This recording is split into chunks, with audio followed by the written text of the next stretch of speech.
Good evening everyone.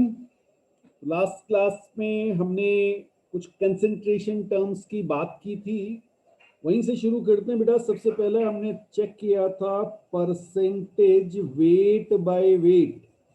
अगर आपको याद हो तो इसको हमने कहा था mass of solute in grams divided by mass of solution. Please ध्यान रखिएगा, यहाँ सॉल्यूट और सॉल्यूशन ही चलेगा।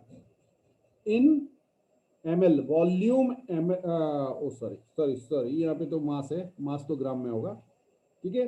हाँ, मास ग्राम में और वॉल्यूम जो है वो ml में लेंगे। यस, आप केजी और लीटर में भी बुक में दिया जा सकता है, बट ये याद रखिएगा कभी गलती नहीं होगी। इसी तरह से परसेंटेज वेट बाय वॉल्यूम अगर कहूंगा तो अब क्या हो गया, mass of solute in gram. W मतलब मास आ गया, ठीक है, वेट या मास एक ही चीज है। और यहां पे आपका आ जाएगा वॉल्यूम ऑफ सॉल्यूशन इन ग्राम। ओ ओ ओ ओ ओ फिर देखिए यहां अगर बड़ी इन ml वॉल्यूम है तो ml में, ठीक है।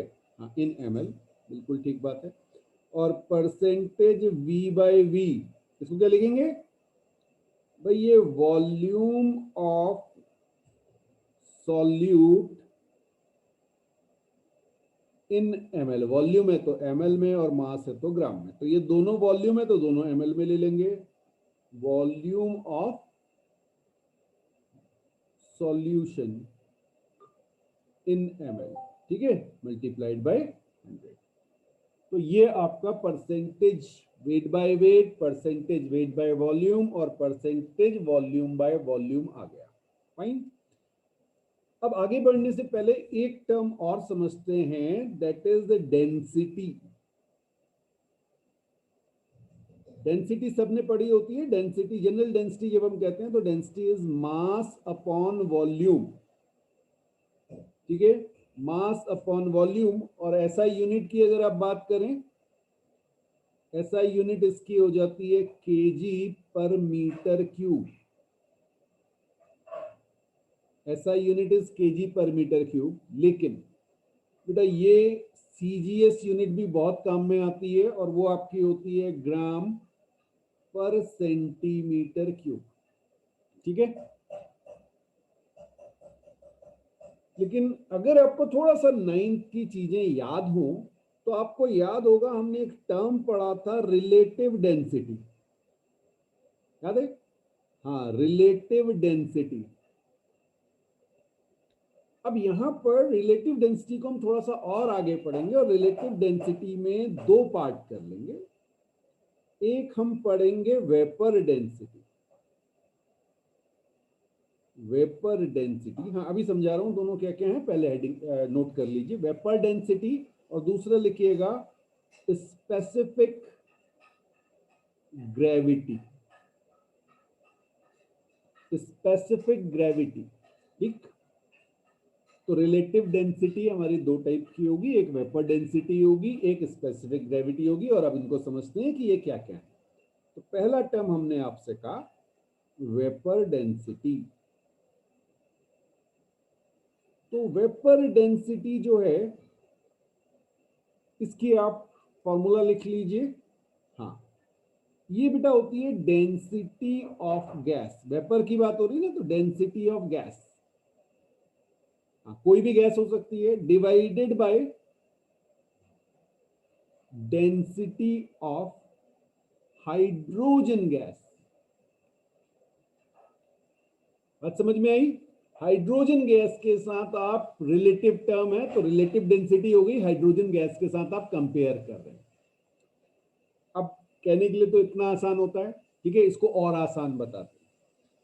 यहां पे हो सकता है आपको डेरिवेशन में कुछ चीजें अभी नहीं पता है, तो अभी आप सिर्फ नोट कर लीजिए PV is equal to NRT. वैसे ये मैंने आपको पहले बताया हुआ है, ये हमारी आइडियल गैस इक्वेशन है। आइडियल गैस इक्वेशन नहीं नोट किया तो फिर से लिख लीजिएगा। P हमारा प्रेशर है, प्रेशर ऑफ गैस। तो V हमारा वॉल्यूम है, ठीक है, volume of that gas. N है हमारे moles of gas,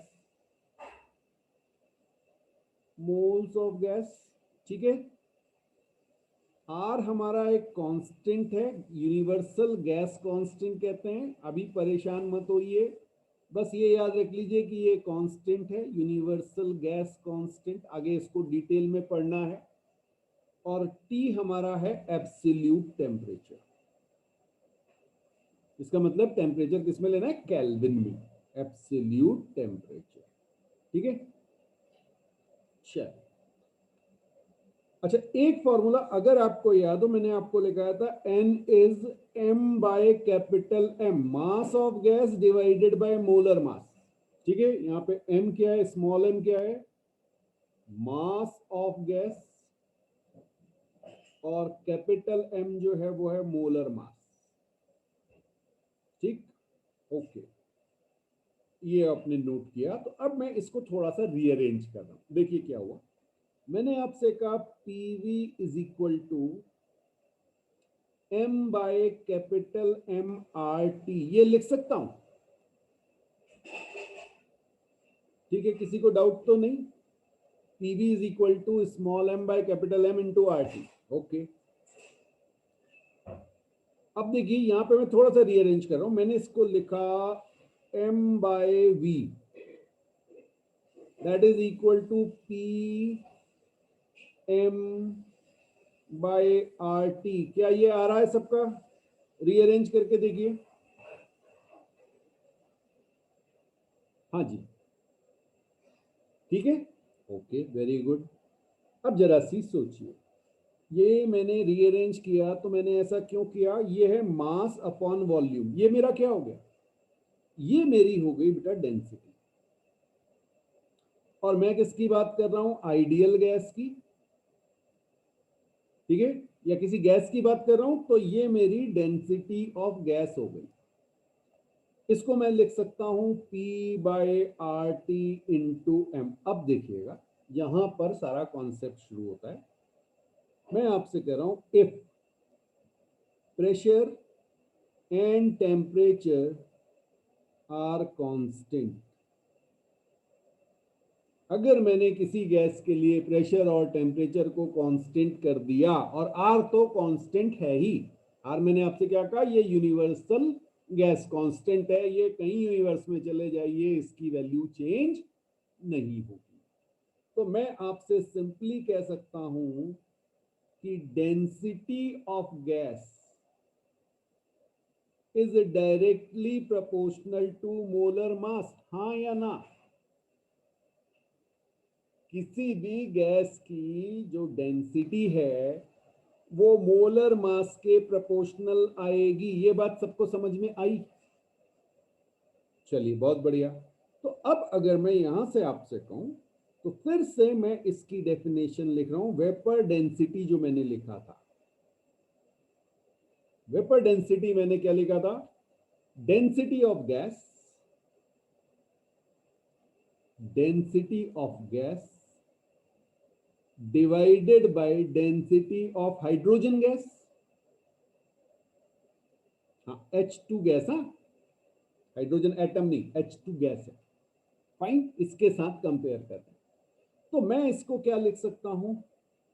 molar mass of gas divided by molar mass of hydrogen gas. बाकी तो मैंने P T और R तो कांस्टेंट रखा हुआ है ना, बात समझ में आई?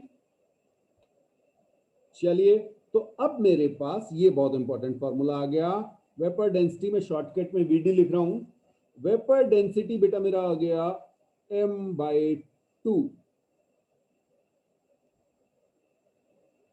अगर आपको किसी गैस का मॉलिक्यूलर मास पता है, ठीक है, आप उसको हाफ कर दीजिए, वही क्या होगी? उसकी वेपर डेंसिटी। एक चीज का ध्यान रखिएगा,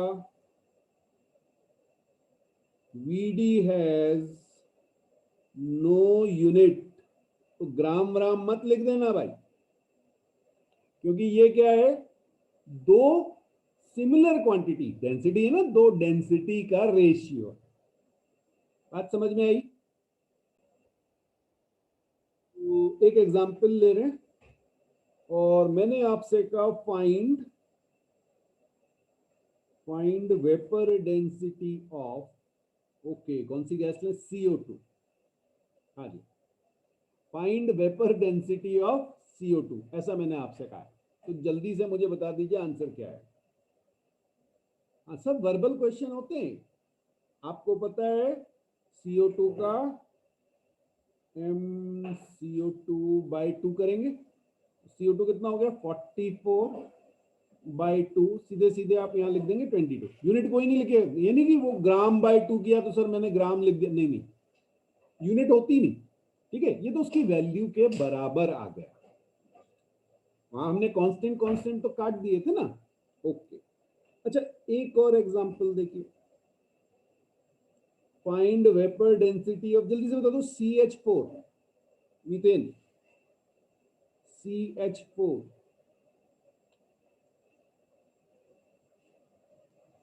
CH4 की वेपर डेंसिटी क्या होगी?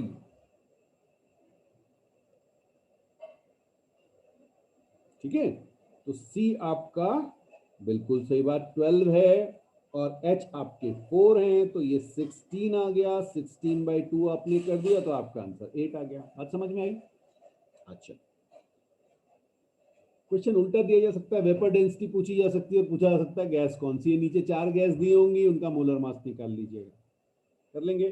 तो एक और दे देता हूं, चलिए एक क्वेश्चन में ही दिखा देता हूं आपको। Find the gas if its vapor density is 32। ठीक है, पहली गैस आपको दी हुई है CO2, दूसरी आपको दी हुई है NH3, तीसरी आपको दी हुई है SO2, और चौथी आपको दी हुई है SO3। हाँ जी,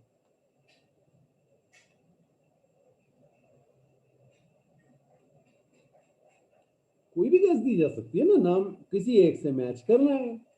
ठीक है, तो अब जैसे ही आपने ये देखा, तो आपको ये वेपर डेंसिटी पता है, तो आपको पता चल गया भाई मेरा मोलर मास कितना है।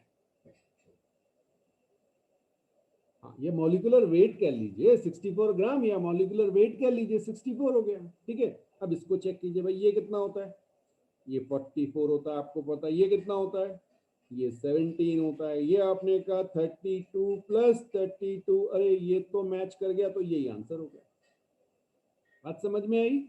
बिल्कुल सही, बिल्कुल सही। ऐसे करेंगे तो इतने आसान आसान से क्वेश्चन, अभी बाद में थोड़ा सा घुमाएंगे, तो शुरुआत के लिए ये। ठीक है, तो एक चीज हमारी समझ में आ गई कि भाई वेपर डेंसिटी क्या होती है। कई बार घबराते हैं लोग कि सर नया टर्म है, पता नहीं क्या होता है।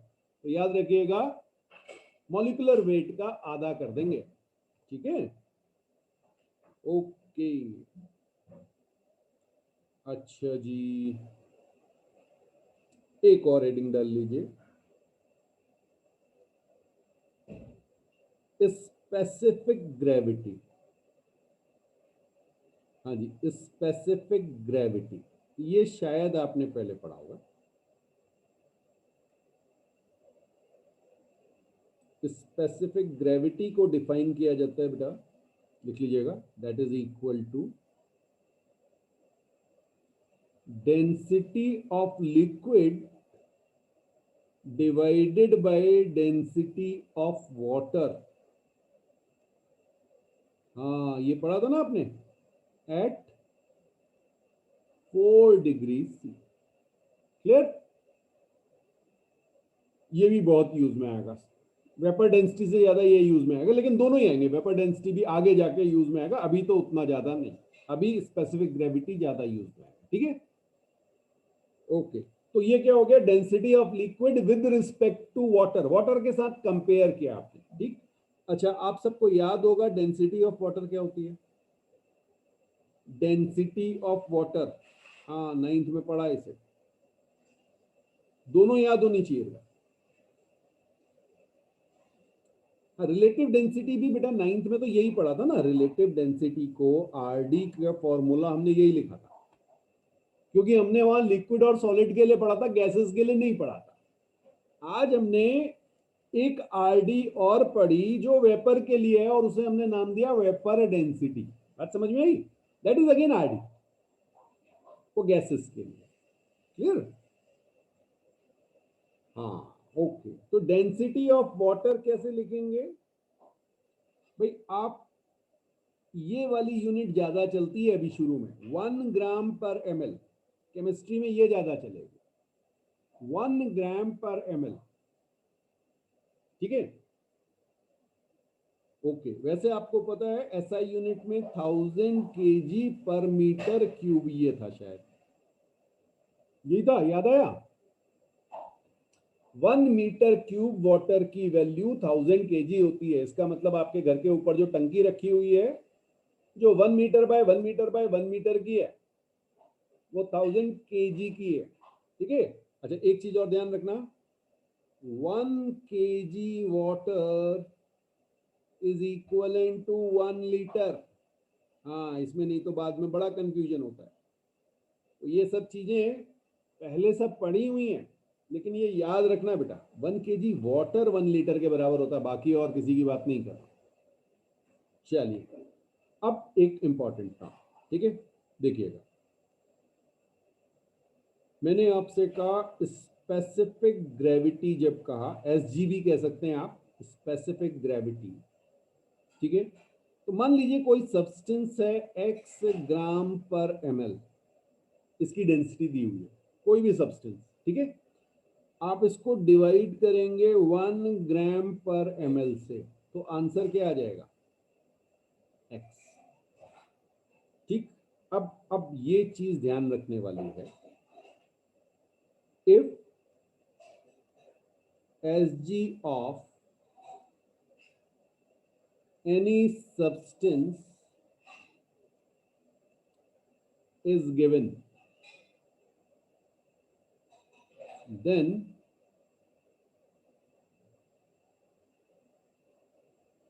use then write, लिख लीजिए, then write ग्राम पर ml एज सफिक्स। सफिक्स जानते हैं, जो बाद में लगता है ना, तो जो भी आपका नंबर दिया हुआ है उसके आगे सफिक्स लगा दीजिए, to know the density of that substance. अभी बता रहा हूं इसका मतलब क्या हुआ। ठीक है, ये बहुत यूज में आएगा, बिल्कुल इसे नोट कीजिए।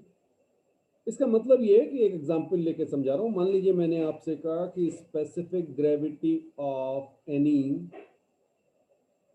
Substance is 1.5। ओके, 1.5 कर देना। तो फॉर्मूला लिखने की जरूरत नहीं है, सीधे आप कहोगे डेंसिटी क्या होगी इसकी, 1.5 ग्राम पर ml। तो ग्राम पर ml आपको आगे लगा देना है, ये इसकी डेंसिटी हो जाएगी। ठीक है, हाँ, या आप इसको 1000 से मल्टीप्लाई कर दीजिए, 1.5 इंटू 1000 kg पर मीटर क्यूब। ये जनरली फिजिक्स में चलती है, ऐसा नहीं कि केमिस्ट्री में नहीं दे सकते, बिल्कुल दे सकते हैं, बट जनरली केमिस्ट्री में आपको ग्राम पर ml में ही मिलेगी। ठीक है, हाँ, ग्राम पर ml। एक चीज का और ध्यान रखिएगा, वो 1 cc याद है, क्यूबिक सेंटीमीटर, इसको 1 सेंटीमीटर क्यूब भी लिख सकते हैं, या यही आपकी होती है 1 ml। ये एक और कन्वर्जन है मैथ्स का, बचपन में कभी करते थे, 3rd 4th में सीखा था। होता क्या है, जैसे जैसे क्लास बड़ी होती जाती है भूलते जाते हैं, तो मैंने कहा याद दिला दूं, अगर कोई भूल गया, 3rd 4th में पढ़ा था, कई साल हो गए। चलिए आगे बढ़ते हैं। ठीक है, एक क्वेश्चन, छोटा सा क्वेश्चन है, एग्जाम्पल लिखिएगा। लिखिए find the volume, find the volume of 2.4 gram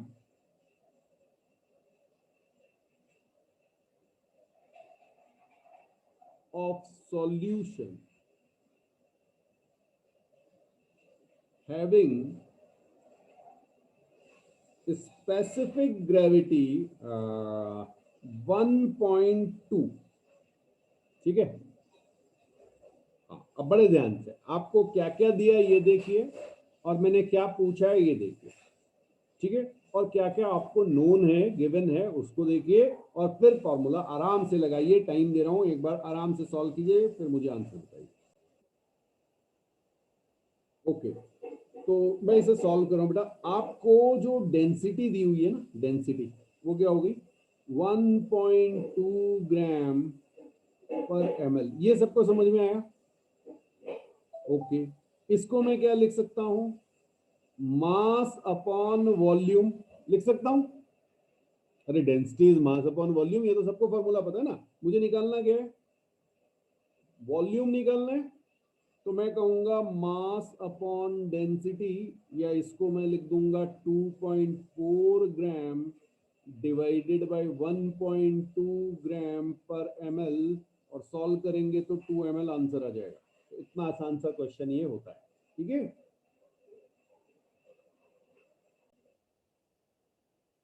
बेटा आगे बात करेंगे एक और कंसेंट्रेशन टर्म, और वो है मोल फ्रैक्शन।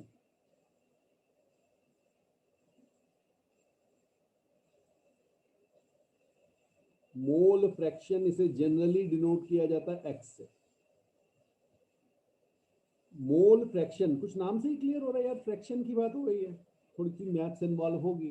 ठीक है, तो लिख लीजिए, पहले डेफिनेशन लिख लेते हैं। Ratio of number of moles of solute और सॉल्वेंट। ठीक है, हाँ सॉल्यूट के भी हो सकते हैं, सॉल्वेंट किसी के भी पूछे जा सकते हैं। Two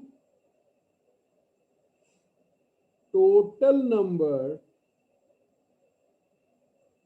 of moles of solution.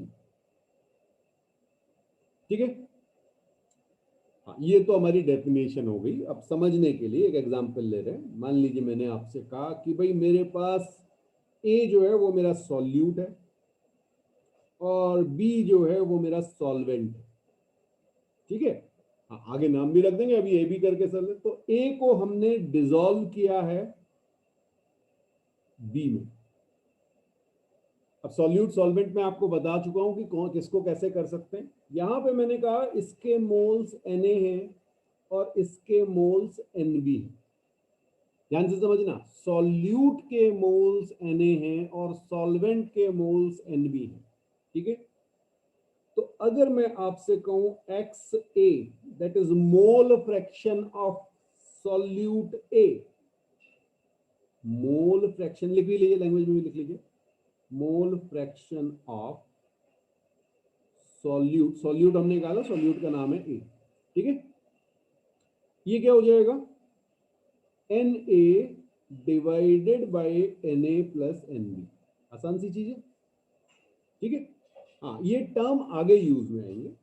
इसी तरह से एक्स बी को क्या कहेंगे, that is mole fraction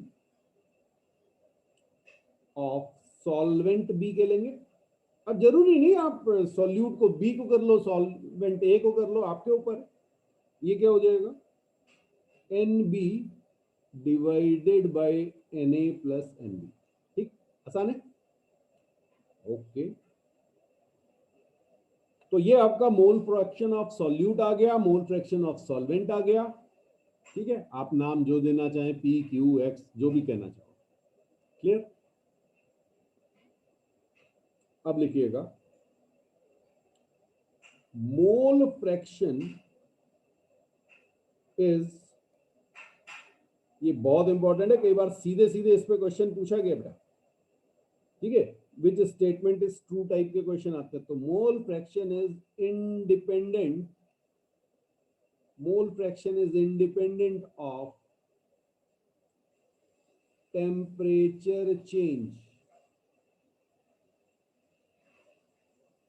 mole fraction is independent of temperature change. आप टेम्परेचर चेंज कर दो, मोल पे क्या फर्क पड़ना, नंबर पे थोड़ी फर्क पड़ जाएगा। अरे वॉल्यूम पे पड़ सकता है, डेंसिटी पे पड़ सकता है, मास पे कोई फर्क टेम्परेचर का नहीं पड़ता, मोल पे कोई फर्क नहीं पड़ता। समझ में आया? ठीक है। अब आगे बढ़ते हैं। एक और चीज लिख लो, ये भी इंपॉर्टेंट है। हाँ, वैसे तो सबको दिख रहा होगा, बट फिर भी कई बार समझ नहीं आता है। अगर मैं आपसे कहूं एक्स ए प्लस एक्स बी तो क्या होगा? एक्स ए प्लस एक्स बी, तो बेटा ये हमेशा 1 आएगा, ध्यान रखना। ठीक है, फ्रैक्शन, सारी फ्रैक्शन को ऐड करोगे तो क्या आता है? 1 आता ना। बिल्कुल वही 100% वाली चीज है। ओके, तो ये फ्रैक्शन के टर्म्स में बात हो। ठीक है, चलिए फिर एक क्वेश्चन देखें छोटा सा। चलो अब देखो, बिल्कुल घबराना मत, कुछ बड़े बड़े नाम लूंगा। ठीक है, आपको कॉमन सेंस यूज करना है, और कई क्वेश्चन ऐसे होते हैं जो बिना घबराए हुए हो जाते हैं। लिखिए, अ सॉल्यूशन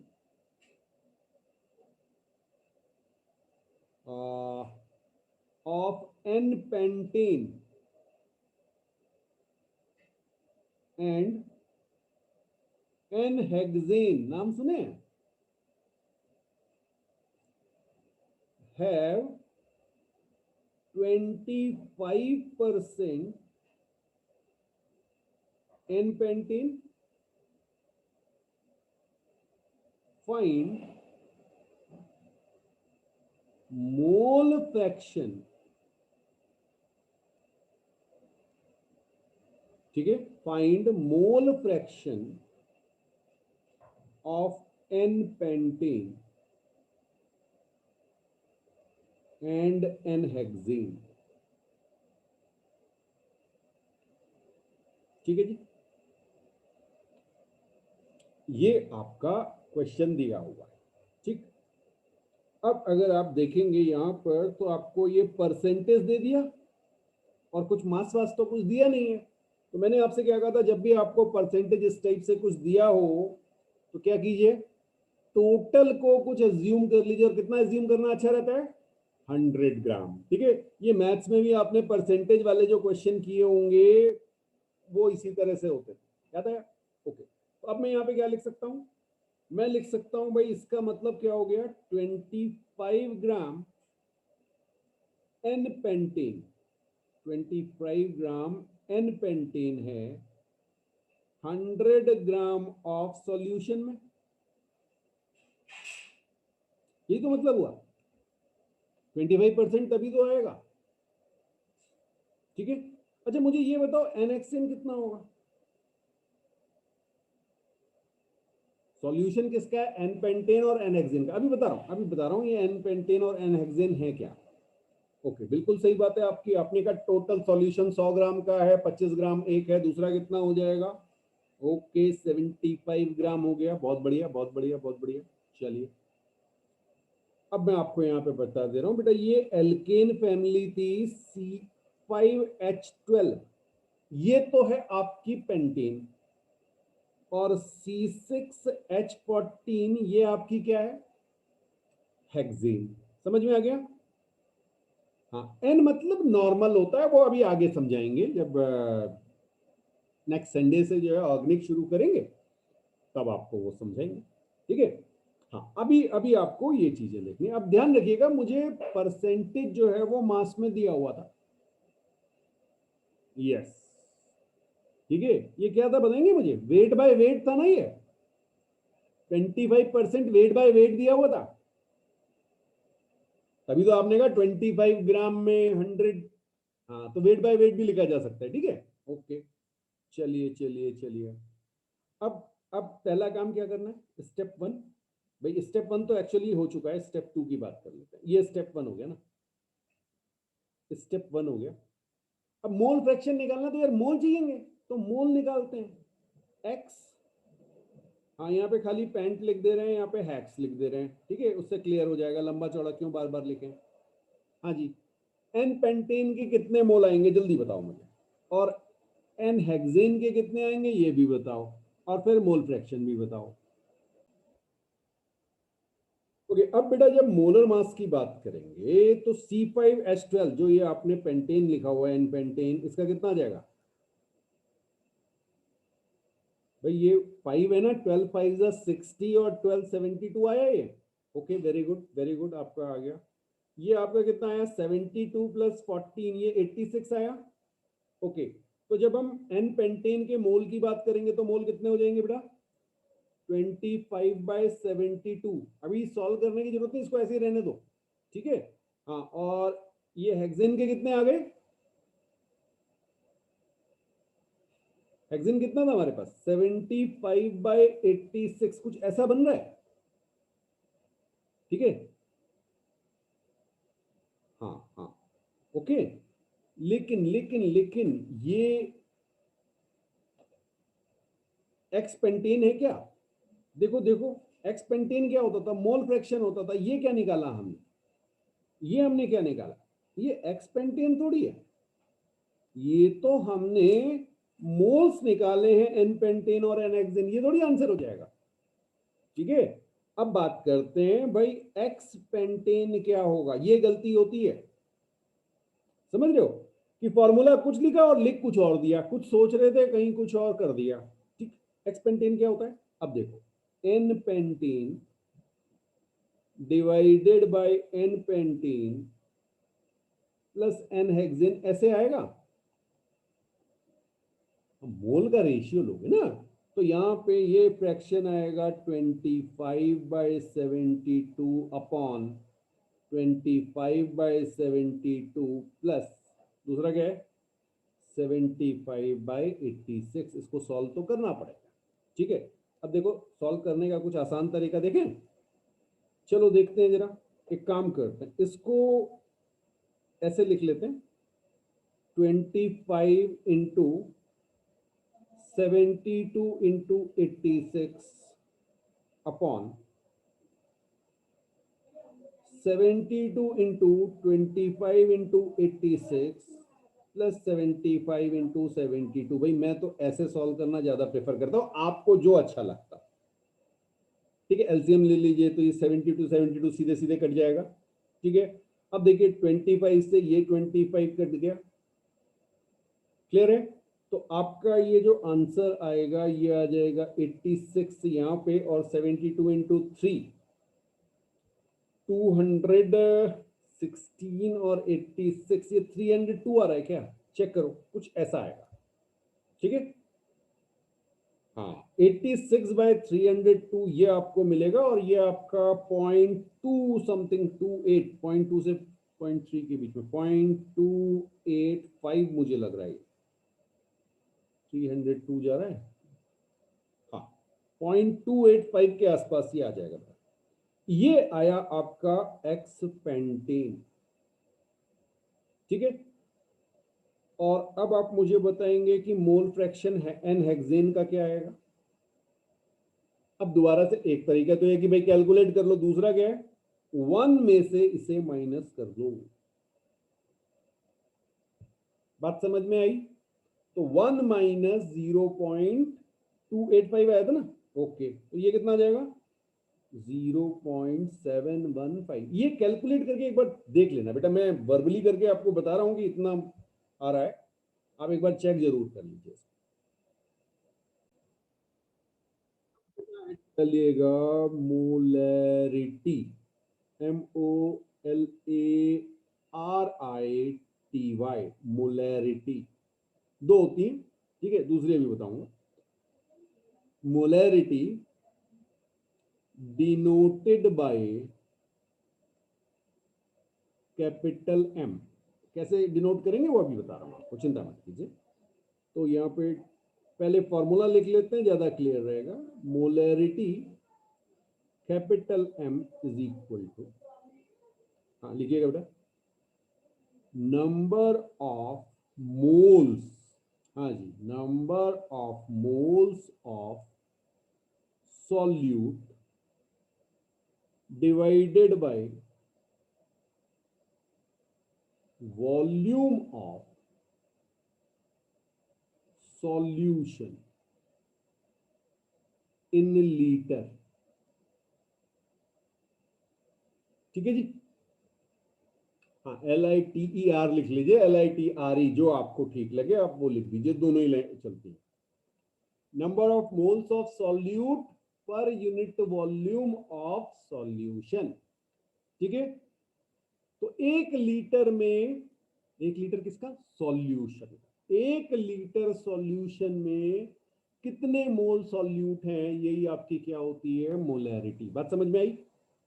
चलो इसको एक तरह से और समझाता हूं। अगर मैं आपसे कहूं इफ W ग्राम सॉल्यूट, ठीक है, या ऐसे नहीं, चलो चलो ऐसे लिख लो, W ग्राम सॉल्यूट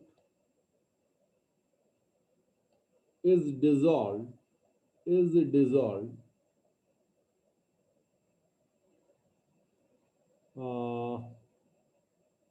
VML, लिख लो in VML, okay, in VML of water.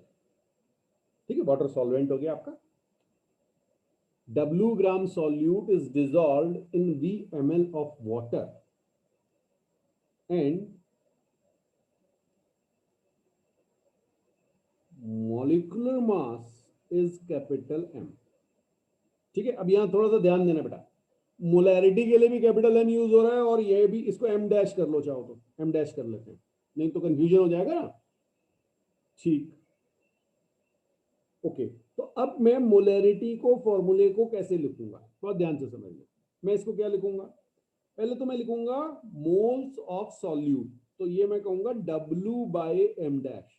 ठीक है, अब सॉल्यूट को ऐसे समझ लो यार कि आपका नमक है, एक चुटकी भर नमक आपने पानी में डाल दिया, ठीक है, सॉल्ट ले लो उसे, NaCl, तो सॉल्यूशन बन रहा है हमारा। अब यहां पर मुझे ये बताओ कि वॉल्यूम ऑफ सॉल्यूशन पे क्या फर्क पड़ेगा। अगर मैंने W ग्राम सॉल्यूट लिया हुआ है, और इसको ब्रैकेट में चाहो तो सॉल्ट लिख लो यहाँ पे, हाँ सॉल्ट ले लिया, ऐसे समझने के लिए क्लियर हो जाएगा। तो ठीक है, तो यार वो एक चुटकी नमक जब पानी के, 1 गिलास पानी के अंदर जाएगा तो वॉल्यूम पे क्या चेंज आएगा? कोई भी चेंज नहीं है ना। तो मैं यहां पर सीधे सीधे V लिख सकता हूं, ये बात समझ में आई। लेकिन लेकिन लेकिन ये V मेरा मुझे किसमें दिया हुआ है भाई? ये ml में दिया हुआ है, तो मुझे इससे किसमें कन्वर्ट करना पड़ेगा? लीटर में, तभी तो ये मेरी मोलैरिटी आएगी। बात समझ में आई? तो मेरा फॉर्मूला क्या आ गया? 1000 into W by M dash into V। तो मोलैरिटी को आप कह सकते हैं, अगर आपको वॉल्यूम किसमें दिया हुआ है? ml में। ठीक, तो ये आपका हो जाएगा 1000 into W by M dash into V in ml। ध्यान रखना है, और वेट किसमें दिया हुआ है? W ग्राम। ठीक है, तो यूनिट का बहुत ध्यान रखिएगा, बिल्कुल नोट कीजिए, फिर आगे बढ़ते हैं। अब बेटा इसमें एक टर्म और आता है, ठीक है, बहुत ज्यादा यूज में आएगा, और मिलीमोल। मिलीमोल, मिली टर्म सुना है भाई? जैसे वो मिलीमीटर, मिलीग्राम होता था ना, हाँ, तो मिलीमोल। तो यहां पर ये सीधे सीधे रिलेशन लिख लीजिएगा भाई, कुछ नहीं, सीधे सीधे 1000 मिलीमोल जो होता है वो 1 मोल के बराबर होता है। हाँ, जैसे 1 मीटर 1000 मिलीमीटर के बराबर होता है ना, या 1 ग्राम, ये सब आपने पढ़ा है, प्रीफिक्स वगैरह पढ़ा होगा, सेकंड थर्ड में शुरू हो जाता है मैथ्स में। तो बिल्कुल वही चीज है, मिली का मतलब वही है, प्रीफिक्स है मिली, मिली का मतलब होता है 1000 टाइम आप उस चीज को मल्टीप्लाई कर दो। ठीक है, ओके। तो 1 मोल इज 1000 मिलीमोल। अब देखो हमारा जो ऊपर फॉर्मूला था, उसको मैं रीअरेंज करके लिख रहा हूं, number of moles of solute, बहुत यूज में आएगा, number of moles of solute is molarity into volume in litre, लिख सकता हूं। Very very important relationship. हाँ, आगे टाइट्रेशन पढ़ेंगे, वहां पे बहुत यूज में आता है, ठीक है। या दूसरे टर्म्स में मैं इसे लिख सकता हूं, number of millimoles of solute is molarity multiplied by volume in ml। अरे दोनों ओर मिली मिली लगा दिया ना, समझ में आ रहा है?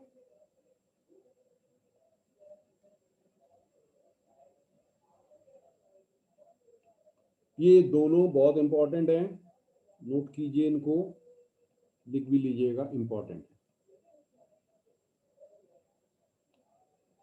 ठीक है।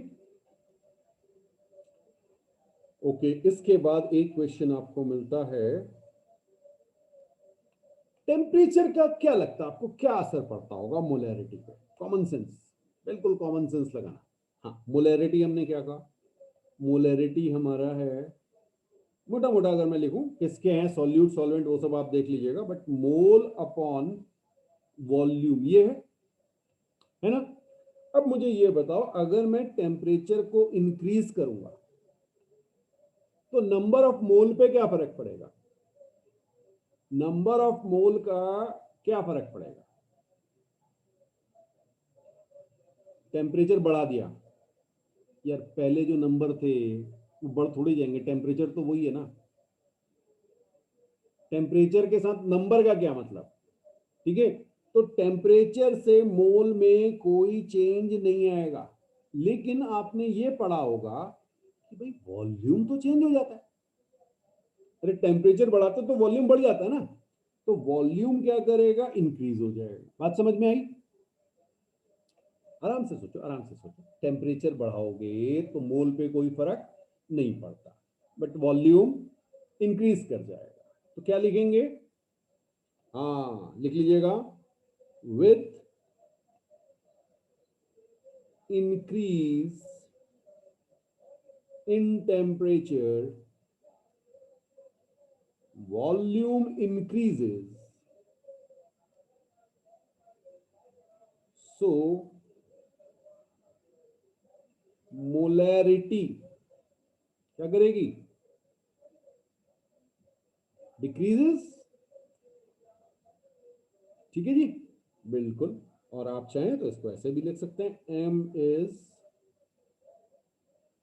इनवर्सली प्रोपोर्शनल टू टेम्परेचर, ठीक है, ऐसे, या इनवर्सली टेम्परेचर टू वॉल्यूम, ऐसे कर।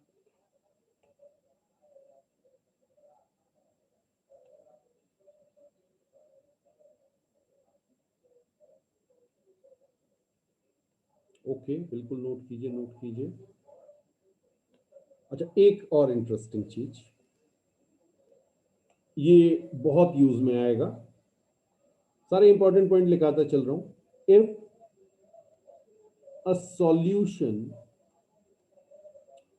Of molarity m1 and volume v1 is diluted, अभी समझा भी रहा हूं, टू वॉल्यूम v2, ठीक है। इसको ऐसे समझिए कि आपके पास एक गिलास पानी था, उसमें आपने एक चुटकी नमक डाल दिया, ठीक है, एक चुटकी मतलब आप ले लीजिए वो 0.1 ग्राम या 1 ग्राम, जो भी आपने लेना है, ठीक है, आपने वो डाल दिया जी। अच्छा, बढ़िया सॉल्यूशन बन गया आपका। अब आपने क्या किया, उसमें 1 लीटर पानी और डाल दिया, 1 लीटर पानी और डाल, सॉल्ट नहीं डाला, सॉल्ट वो पहले वाला ही है, समझ में आया? तो उसकी मोलैरिटी क्या होगी, मोल्स तो बराबर है, वॉल्यूम आपने चेंज कर दिया, ठीक। इस क्वेश्चन को सॉल्व करने के लिए देखिए फॉर्मूला बता रहा हूं, then m1v1 is equal to M2V2, that is equal to number of moles. ये कहां पे आएगा? जो मैंने अभी आपसे कहा कि भाई आप मुझे ये बता दो कि इतना वॉल्यूम मैंने बढ़ा दिया तो मेरी नई मोलैरिटी क्या हो गई। ठीक है भाई, जो सॉल्ट डाला था उसके सॉल्यूट था ना, वो सॉल्ट जो डाला था वो सॉल्यूट था, उसके मोल्स लेट से 5 थे, मान लेते हैं 5 मोल डाला हम। ठीक है ओके, पहले 2 लीटर में डाला था, पहले 5 मोल 2 लीटर में डाला था, अब 1 लीटर पानी और डाल दिया तो 5 मोल 3 लीटर में हो गया, मोलैरिटी चेंज होगी लेकिन नंबर ऑफ मोल्स अभी भी सेम रहे। तो फॉर्मूला क्या हो जाएगा? M1V1 is equal to M2V2, याद रहेगा? बिल्कुल बिल्कुल, नोट करो फटाफट।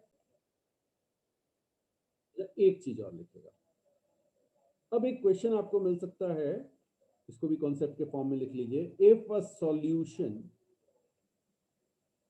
of molarity M1 and volume V1, ठीक है, is added to another solution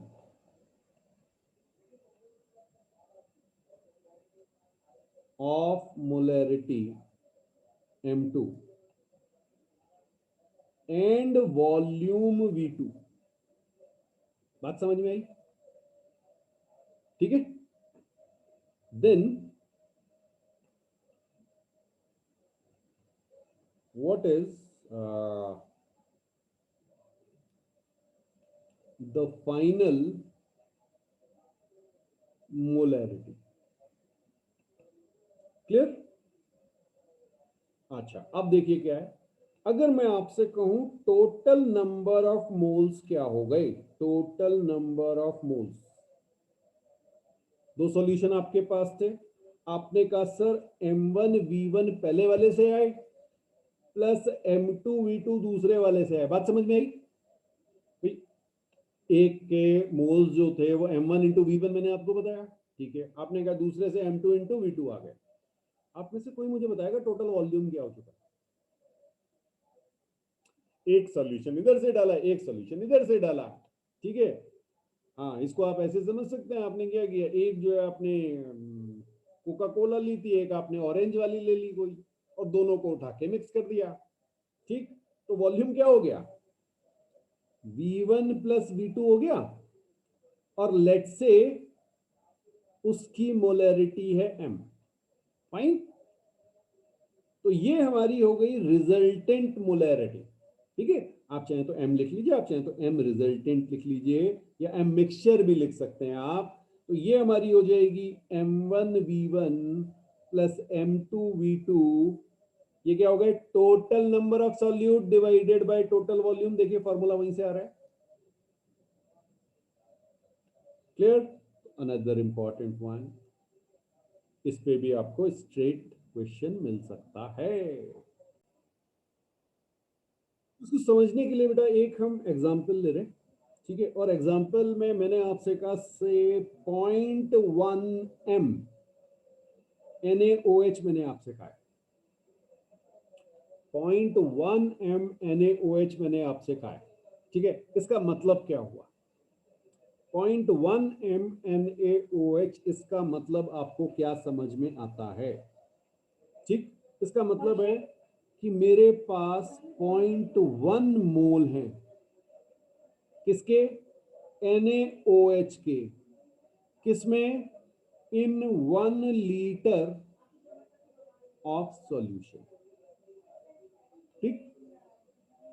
जो भी सॉल्यूशन मैंने बताया उसमें 0.1 मोल जो है मेरे वो NaOH के हैं, ये सीधा सीधा सा मतलब हो गया। या इसे मैं एक बात और भी कह सकता हूं, मैं कह सकता हूं 0.1 मोल NaOH मेरे पास है इन 1000 ml, मिलीलीटर लिख दें भाई, बात तो एक ही है, ठीक है ओके। तो ये एक सिंपल सी चीज है, ये सभी को क्लियर हो गई होगी। तो अब यहां से एक फॉर्मूले को अप्लाई करने की कोशिश करेंगे जो हमने अभी तक पढ़े हैं, 3 फॉर्मूले हमने पढ़ लिए, ठीक है। तो क्वेश्चन ये है कि इफ 149 ग्राम ऑफ KCl, ठीक, इज डिजॉल्व,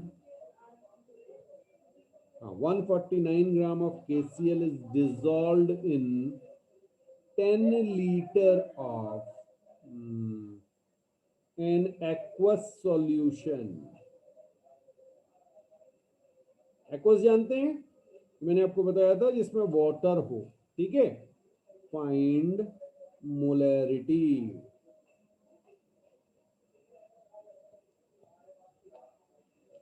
क्लियर है? अच्छा, के पता है, के का याद है, के 39 है, के का एटॉमिक वेट 39 है और Cl 35.5 है. ओहो, ये कहां भाग गया? Cl 35.5 है, ठीक है. ये आपको मैंने दे दिया. बिल्कुल कोशिश कीजिए एक बार, फिर डिस्कस करते हैं. चलिए, तो अब बेटा अगर हम देखें तो हमारा सॉल्यूट कौन है? हमारा सॉल्यूट है KCl, ठीक. तो जब मैं KCl के मोल्स निकालूंगा तो मोल्स ऑफ KCl की जब मैं बात करूंगा तो 149 ग्राम है, और मोलर मास निकालेंगे तो ये आपका आ जाएगा 39 प्लस 35.5. और देखिए वैल्यू मैंने आपको इसीलिए ऐसी दी थी कि इजीली आप कैलकुलेट कर सकें. 149 बाई ये आपका जाएगा 74.5 और ये सीधे सीधे आपके 2 मोल्स आ गए. क्लियर है? तो मोल्स ऑफ KCl आ गए. अब आपको पता है वॉल्यूम कितना है?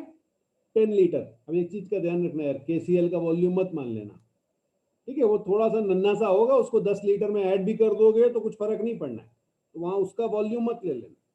तो यहाँ पे आपकी जो मोलैरिटी है, मोलैरिटी आपकी आ जाएगी 2 मोल्स पर 10 लीटर. तो 0.2 m आप लिख देते हैं, या कई बार इसको 0.2 मोल पर लीटर भी लिखा जा सकता है, ठीक. तो ये 0.2 m समझ में आया? कैपिटल M का मतलब ही है मोल पर लीटर, आपने लिख दिया. मोलैरिटी को डिफाइन ही ऐसे किया गया, ठीक है. चलिए एक एग्जांपल और देखते हैं, एक एग्जांपल और लिखिएगा. हाँ, ये थोड़ा सा एक स्टेप ऊपर. How much volume in ml is required of, देखिए 1 m, क्या दें आपको, NaOH ही ले लेते हैं, ऊपर NaOH लिया था ना हमने, 1 m NaOH ले लीजिए. To dilute it with water to 1 liter, ठीक है, सॉल्यूशन ऑफ 0.2 m. अब इसको समझिएगा, आपके पास कुछ था, ठीक है ना, कुछ कुछ कुछ कुछ मान लिया आपने, V मान लो, ठीक है. तो V ml मान लो चाहे लीटर मान लो, ml में पूछा है तो ml ही ले लेते हैं बेटा, ठीक है. तो V ml आपके पास था, उसकी मोलैरिटी आपको दी हुई है, ठीक है. उसकी मोलैरिटी 1 m थी. आपने क्या करना, उसको 1 लीटर बना देना है और उसकी मोलैरिटी कितनी हो जाए, 0.2 m. बात समझ में आई? एक बार फिर से क्वेश्चन ये है कि आपके पास V ml NaOH था, कितने का, 1 m का, ठीक है. ये आपके पास इनिशियली था. थोड़ा सा लैंग्वेज को समझना पड़ता है. फाइनली क्या हो गया, फाइनली आपके पास 1 लीटर, आप ऐसे भी लिख सकते हैं या 1000 ml भी लिख सकते हैं. NaOH हो गया किस मोलैरिटी का, 0.2 m का, ओके. आपने डाइल्यूट किया है, और जब आप डाइल्यूट करते हैं तो मोल्स में कोई चेंज नहीं आता. अभी अभी ऊपर मैंने आपको लिखाया था, ठीक है. तो आप क्या कहेंगे,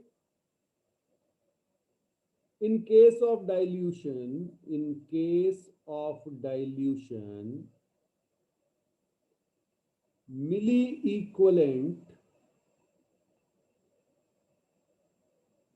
before dilution, मिली इक्विवेलेंट नहीं, मिली मोल्स तो ठीक है, sorry milli moles, milli equivalent अभी मैंने आपको पढ़ाया नहीं, मिली मोल्स, हाँ milli moles before dilution is equal to millimoles after dilution. बात समझ में आई? इतना चौड़ा हर समय लिखने की जरूरत नहीं है, वहां तो आपको सीधे वो फॉर्मूला लिखना है जो मैंने आपको कराया था। मैंने आपसे कहा था जब भी इस तरह की सिचुएशन आए तो आप लिखेंगे m1v1 is equal to m2v2। बात समझ में आई? ओके, तो यहां पे m1 कितना हो गया बेटा? 1m था, ठीक है, मल्टीप्लाइड बाय v ml आपने कहा। m2 कितना हो गया? 0.2, और यहां v2 पे क्या लिख दूं? 1 मत लिख देना, यहाँ पे 1000 ml लिखना पड़ेगा, क्योंकि यहां पे भी आपने ml में लिया हुआ है, ठीक है। ml में लिया इसलिए मैंने उसको मिली मोल्स कर दिया, मोल करता तो लीटर में आंसर आता, आंसर एक ही आएगा, ठीक है। यहां से कितना आ गया? v की वैल्यू आ गई 200 ml। तो पहले आपके पास 200 ml था, बाद में कितना हो गया? 1 लीटर, यानी आपने एडिशनल कितना डाला? 800 ml और वाटर उसमें डाल दिया, ठीक है। क्लियर हुआ? रिव्यू के हिसाब से क्वेश्चन लिख रहे हैं। 20 gram of sugar dissolved in enough water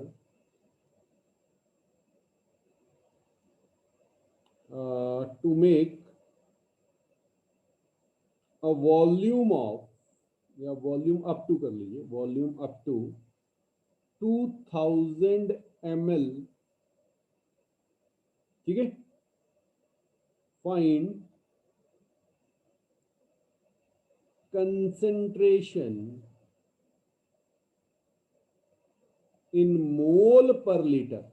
कई बार आपसे मोलैरिटी कहा जाएगा, कई बार आपसे मोल पर लीटर कह देंगे, तो ये आपको पता है कि भाई ये मेरा क्या है, ये मोलैरिटी है, ठीक। बिल्कुल आसान सा क्वेश्चन है ये भी, इसको भी सॉल्व कीजिए, फिर आगे बढ़ते हैं। अच्छा, शुगर याद है? ओके, शुगर अगर आपको ध्यान नहीं है, C12H22O11, ये शुगर है।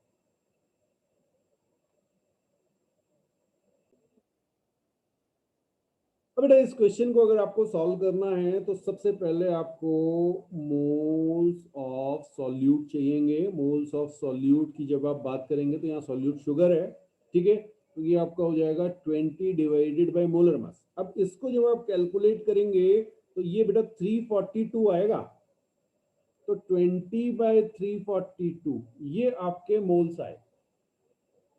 चेक कर लो ना, 144 तो कार्बन की वजह से आएगा, 22 हाइड्रोजन हो गया, और 16 इंटू 11 यानी 176 आएगा, 176, ठीक है।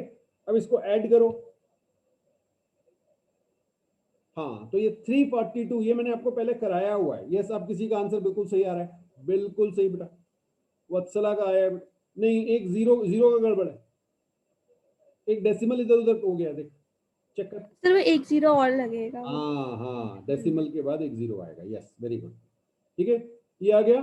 अच्छा, वॉल्यूम, वॉल्यूम आपको बताया, वॉल्यूम ऑफ सॉल्यूशन वो दिया हुआ है, देखो आसान सा है, इसमें है कुछ नहीं, 2 लीटर।